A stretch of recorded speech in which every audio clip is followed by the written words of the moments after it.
everyone, and welcome back to another episode of the London's Pretty Cool podcast. We are here with part 2 of our Neighbourhood Decision Making episodes. Part 1, if you haven't heard it yet, is available. We talk all about neighborhood decision making, how it came to be, what it's all about, and how people would submit their ideas. And part 2, we're back talking about those ideas. This year, 230 ideas were submitted by residents, neighborhood associations, student groups, and Londoners looking to make their neighborhoods even better. Of those ideas submitted, 86 have been turned into project proposals, which will be included on Saturday's ballots. So this coming Saturday, from when you're hearing this, November 6th, is vote day. You can vote for your favorite neighborhood decision-making role. So we're going to get in and kind of talk all about the ideas and how to vote. But I'm here with Patrick. We're doing a solo episode. Patrick, say hello. Hey, I get to say hello. Hello, everybody. How's it going? Sorry, I kind of just jumped right into it and started going. No worries. You were rolling, and I didn't want to interrupt. It was going really well, too. Well, thank you. I try. Until I cut in, then now it's off the rails. But this is pretty exciting. We're talking about some really cool stuff going on in the city, some pretty cool stuff, if you don't mind the pun. We last time we did an episode about this, like Aaron was saying, we learned all about the program and how it really kind of takes advantage of Londoners' creativity and the things that they want to see in the city and their community that could really better not only themselves, but the people around them, So like Aaron said, we're going to be talking about some of our favorite choices, some of the favorite projects that have been proposed. This is it's a really cool time because the city has allocated something like $50,000 per sector that they've sectioned the city off into. I believe it's $30 or $50,000, right, Aaron? Something like that. Yeah, I'm not 100% on that. I was thinking about that earlier, but I think it's a pretty big number there. Yeah, I think it's between 30 and 50,000 for each of the 5 geographical areas that the city is split it up into. And that's obviously like northeast, northwest, southeast, southwest, and center, of course. What's really so cool about it, again, is that it's so much money being allocated to so many cool things. So that's what's so cool, too, is that with it being such a high number, it doesn't have to all go to one project. It can go to multiple different smaller projects as well, like a community barbecue, like maybe a community ping pong table, like a few more benches in an area, simple little things like that. Or it can go to really, really cool things that are a bit bigger budget, bit more creative, like maybe some murals going around in the city, something like that. But we're going to get into that in just a sec. So like we kind of said at the beginning, vote day is on November 6th this year, and it's all day. So there's many different ways that you can vote this year. You can vote online through their website. You can vote over the phone, or you can vote in person as well. So online voting is available from 12 a.m. till 12 p.m. on Saturday, November 6th, and that is through their website at getinvolved.london.ca. You do have to register for Get Involved and then just follow a few easy steps. And it's very easy. You can vote for your favorite ideas, or you can vote over the phone. This is new this year for those who are unable to vote online or in person. You can vote by calling 519-661-8410 from 10 a.m. to 4 p.m. And your local library will have the list of ideas supplied for you, so you can review them ahead before calling in. As well as, finally, you can vote in person. If you like to do it the old-fashioned way, going in, coloring in what you want to vote for, voting stations are available from 10 a.m. to 4 p.m. on Saturday at these following locations: City Hall, South London Community Center. Wants to jump in there. Stronach Arena. Hamilton Road Senior Center. And finally, Medway Arena and Community Center. Whoa! So many locations. That's so exciting. So a location in pretty much all of the 5 geographical areas. So Patrick, do you want to get into the kind of like these 5 geographical areas where people can vote based on where they live and whatnot? So, like Aaron was saying, the ideas they're broken into 5 geographical areas, like we were saying earlier. So there's the center of the city, there's north south, northwest, northeast, southwest, southeast. But what you cannot do is vote for something in every district. Uh, you do have to vote specifically for the district that you're living in. So it's 1 geographical area, but you can vote for 3 different ideas. So that's 3 votes per area. So that's per person. So you still get to vote for 3 amazing ideas, but it is specific to your area. And like Aaron was saying, you can vote online or in person. So be sure to get out there. We're going to say it a million times. Saturday, November 6th, it's vote day. That is the only day you're able to vote. So look ahead at getinvolved.london.ca and check out the ideas that were submitted for your area so that you know exactly what you want to vote for when that day comes. You're not wasting all that time reading through all these things. You have your ideas, you know what you want. You can just go in and vote quick and easy and hopefully get your community involved, make sure they get out and vote for the kinds of things that you've talked about, and make it a whole kind of community event. Enjoy a Saturday with people in your neighborhood. Yeah, it's really exciting that this project is really a thing at all, and that the community gets to come together in such creative and constructive ways to just better themselves and to better each other and to bring, like Aaron was saying, the community together, which is really cool. Aaron, what are some of your favorite ideas of some of the districts here? Why don't we start right in the center? I don't know if you have some ideas specific to the area that you have, but I have some as well. What about Central? Central, I'm going to come out strong. I'm a little bit biased on this one, but the idea, the neighborhood of murals, is one that I'm very passionate about. It's the Hamilton Road neighborhood. There's so much that's been going on. I worked previously for the Hamilton Road BIA, and I've grown to completely fall in love with the area. And the murals just keep coming up there, and there's more murals and a lot more neighborhoods. And I just think that getting more murals in the Hamilton Road area will just bring it to life, show some great stories. Like the whole idea is to show kind of the history and the culture and everything that goes on in that area. So I just think it's a great idea, and I really encourage people in that area to vote for that one. So that's my number 1 for Central. What about you, Patrick? First off, I just got to say, great choice. I love the idea of more murals in the city.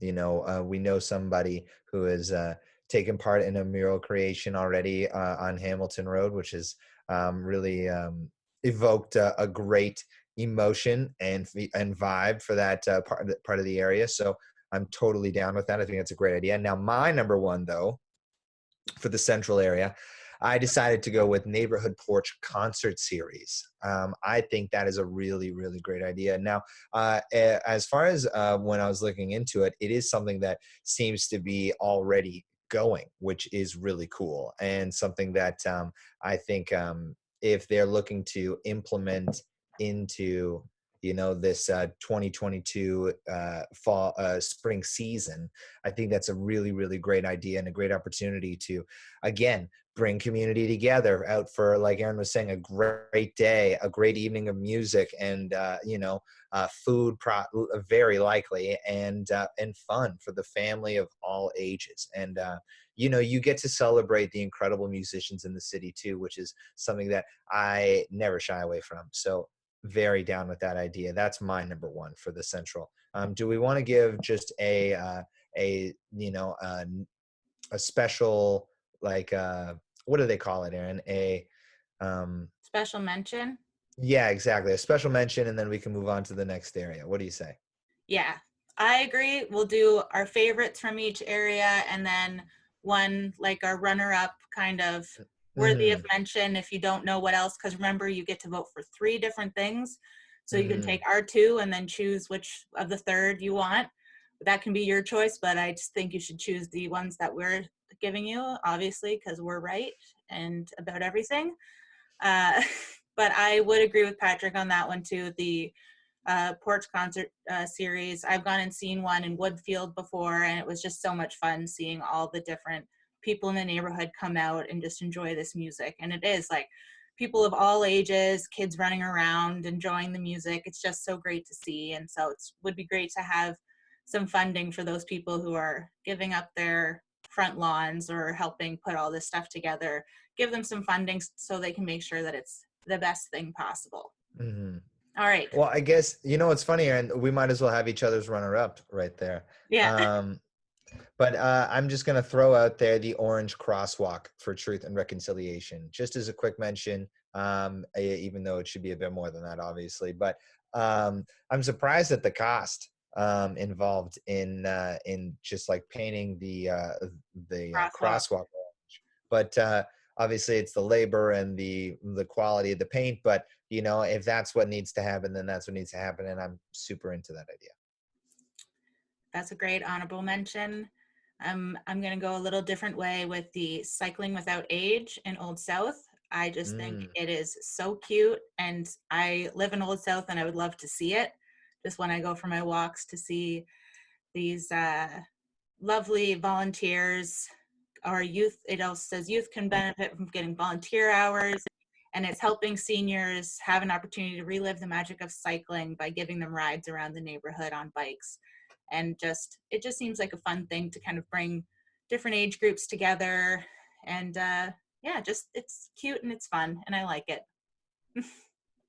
All right, so for northeast area, let me see here. What was my favorite choice for northeast here? I'm gonna have to go with similar to what Aaron was saying about Central. It's the mural building on Oxford Street in excuse me, I'm not sure how to say that street name, but the mural building. Basically, I'm super down for more big art within the city on blank walls. I'm super down for that anywhere. So that's my number one for the Northeast. My quick runner-up is the Bellwood Park East Pathway. More pathways in the city. Again, this is a city that is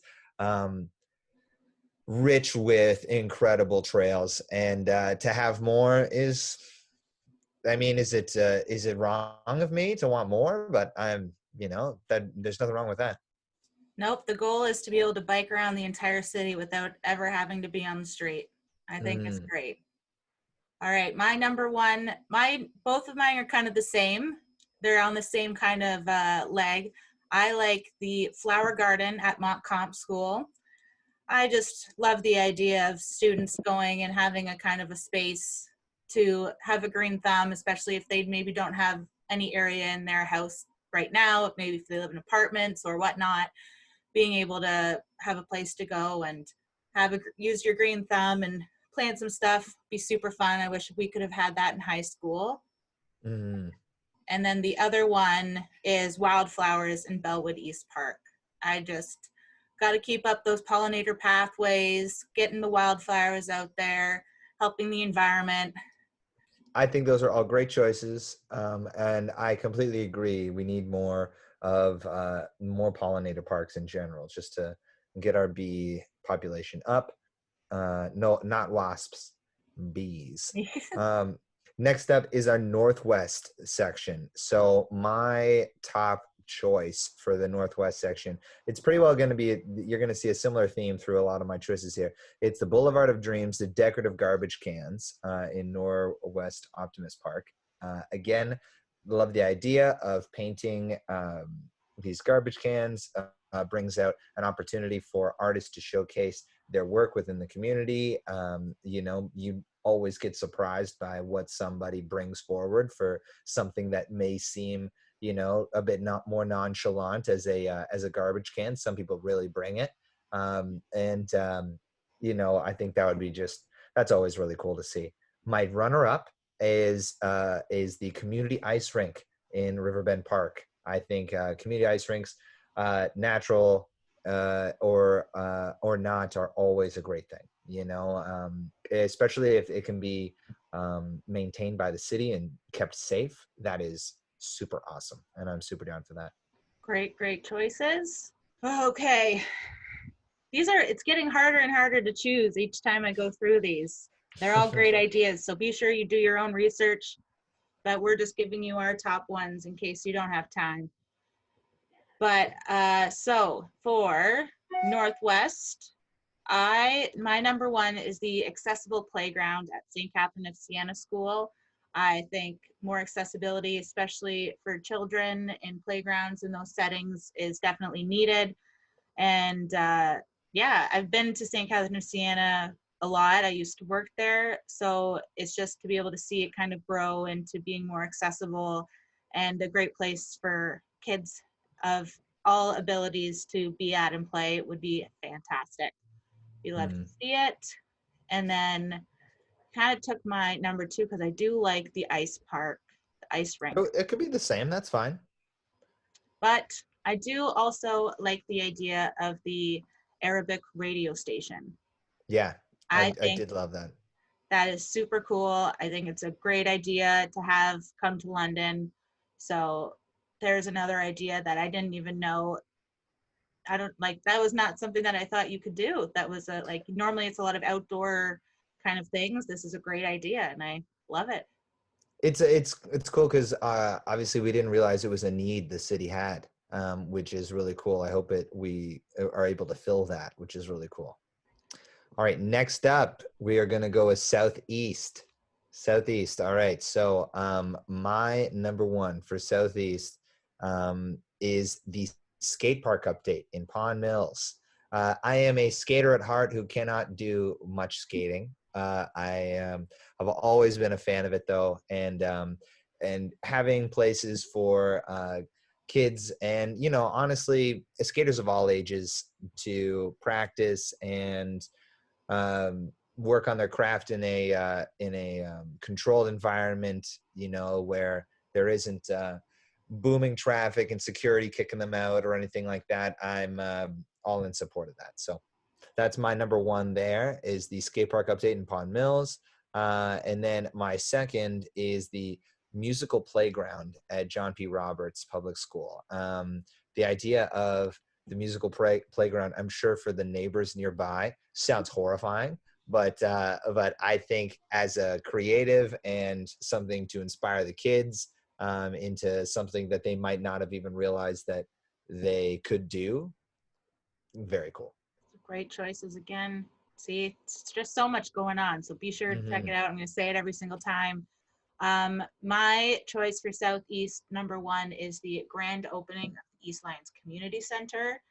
Community centers are so important, and during COVID, people were not able to gather in those community spaces very much. It was a lot of Zoom, a lot of being far away from your community. So having a new community center at East Lyons and being able to throw a party to celebrate it, get everybody in, not have to worry about the costs, I think would just be great to kind of open the doors, showcase all the stuff that they're going to be able to do for the community in the upcoming years. So I think that would be a super fun one. And if it happens, I'll definitely be attending. So do that for sure.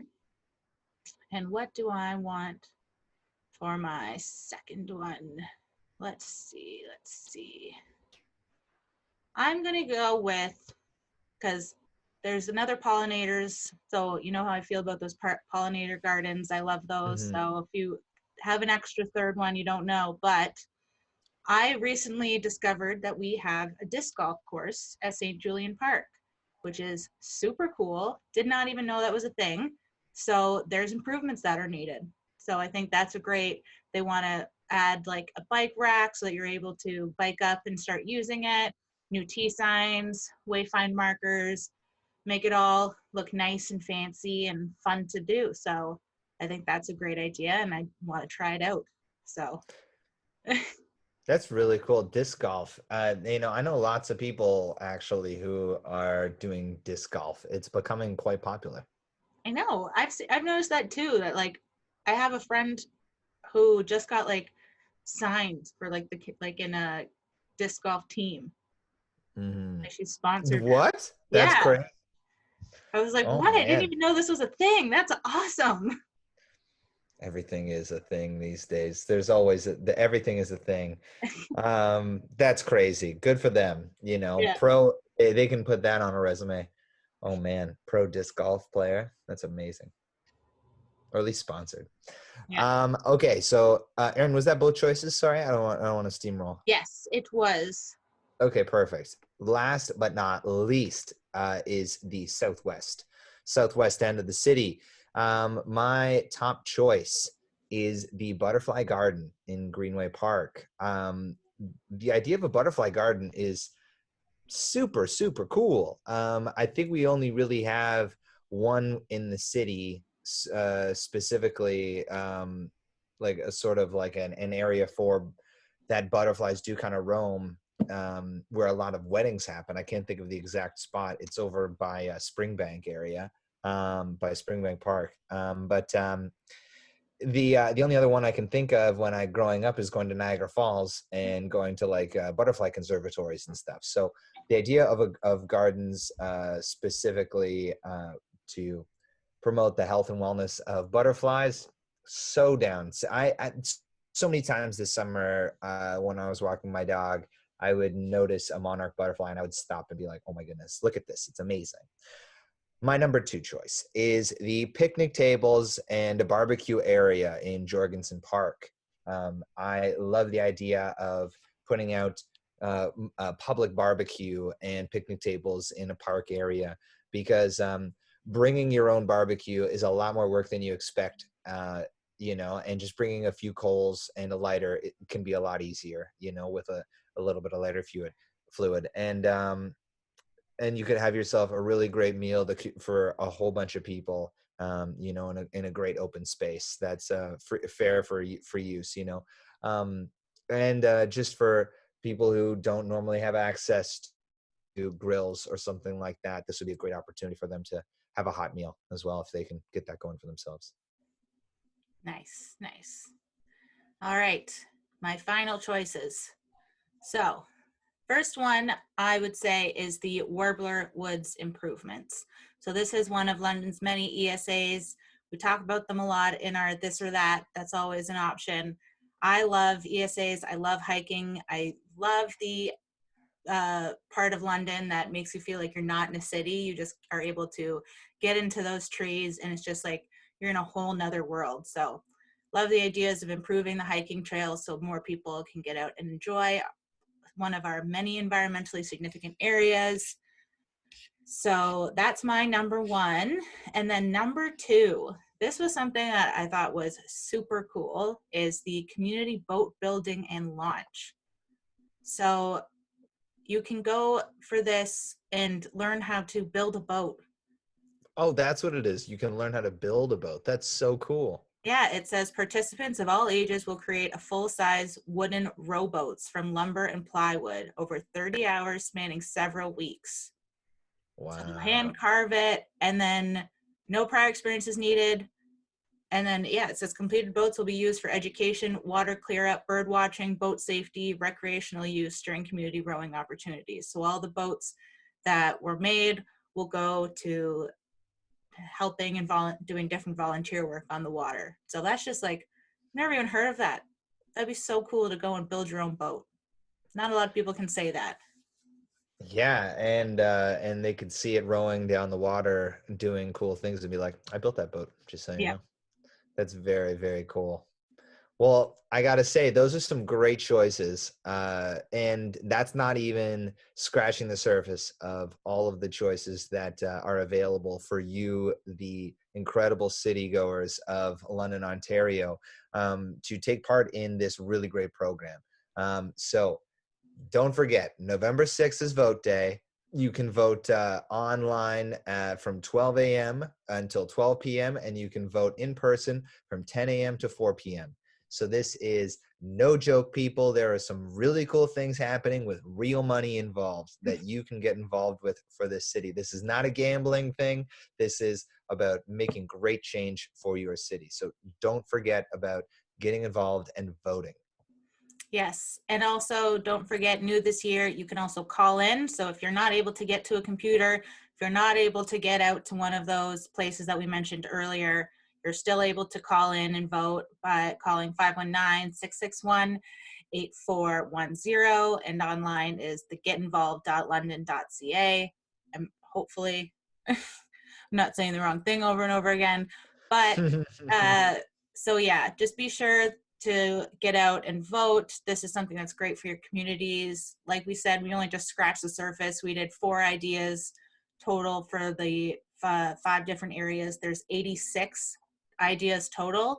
So be sure to do your own research, check out what you think is needed in your community, and vote. You get 3 votes. So don't worry about it. If you're like, oh, I like all these ideas, you're able to vote for 3 different things.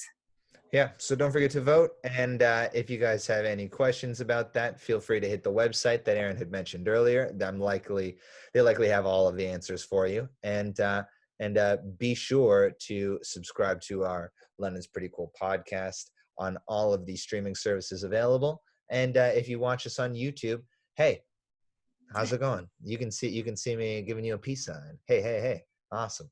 Thanks again for watching, everybody. Again, I'm Patrick Briggs. And I'm Erin Briggs. We hope you have a great day. And thanks for listening to London's Pretty Cool podcast.